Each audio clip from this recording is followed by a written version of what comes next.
موچی کا بیٹا۔ آج کل کی نہیں بلکہ سینکڑوں سال پہلے کی بات ہے کہ افغانستان کے صوبے قندھار سے کئی میل دور ایک گاؤں تھا۔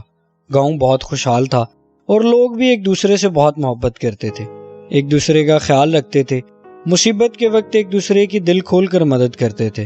اس گاؤں میں ایک موچی بھی رہتا تھا جس کا ایک ہی بیٹا تھا، جس کا نام ایان تھا۔ اس کی بیوی کو مرے کئی سال گزر گئے تھے۔ اس نے اس کی پرورش اکیلے ہی کی تھی اور اسے جوتے بنانے کا ہنر سکھایا تھا۔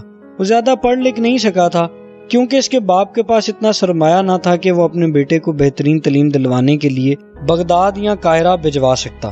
تاہم وہ لکھنا پڑھنا جانتا تھا، لیکن پھر بھی ایان کے دوست اس کو حقیر سمجھتے تھے، جس بات کا ایان کو بہت افسوس تھا۔ وقت کے ساتھ ساتھ ایان کا باپ بوڑھا ہونے لگا اور ایک دن بہت بیمار پڑ گیا۔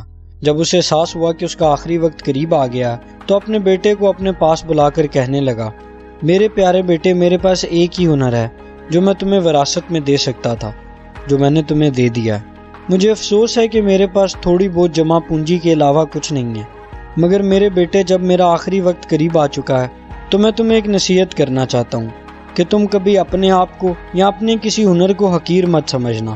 اگر تم اس ہنر میں یا دنیا کے کسی بھی ہنر میں باکمال ہوگے تو وہ ایک روز تمہیں بہت کچھ دے گا۔ اس کے بعد وہ مر گیا۔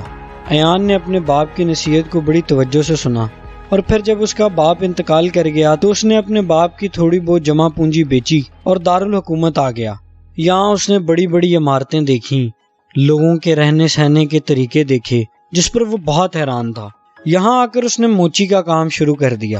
اس کی دکان بادشاہ کے محل کے قریب ہی تھی۔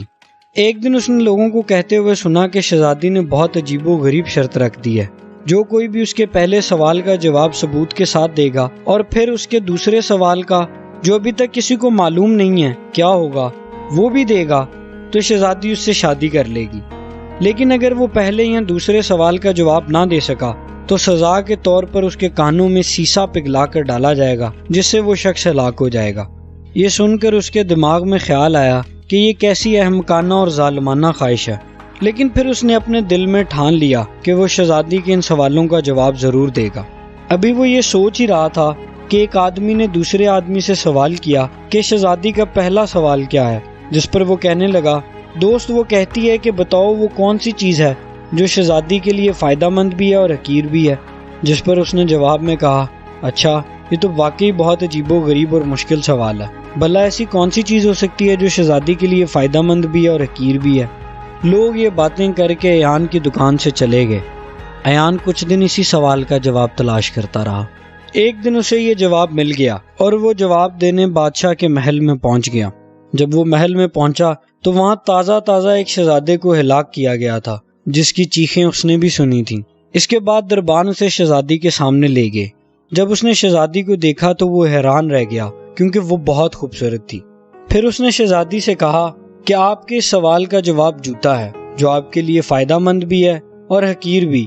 شہزادی نے ایان کا جواب سن کر کوئی غیر معمولی رد عمل ظاہر نہیں کیا، تاہم اس سے ثبوت مانگا، جس پر وہ اسے کہنے لگا کہ اسے اس کے ساتھ پہاڑ پر چلنا ہوگا۔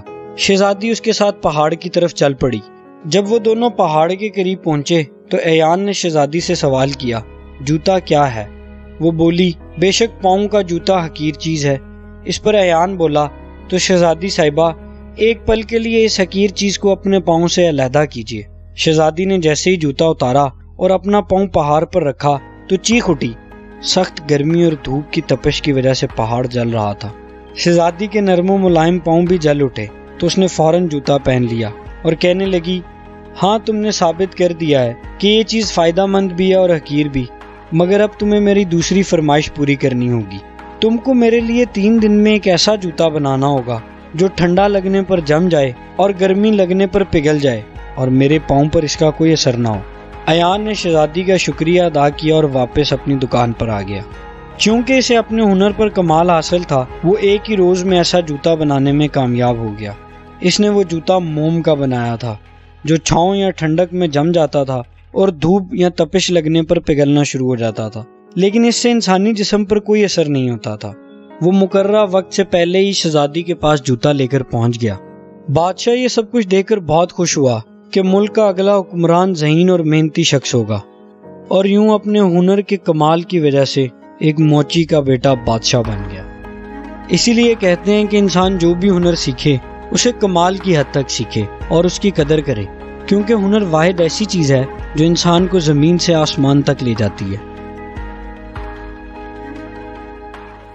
اگر آپ کو ویڈیو پسند آئی ہے تو اس کو لائک کریں، چینل کو سبسکرائب کریں اور بیل آئیکن کو دبانا نہ بھولیں۔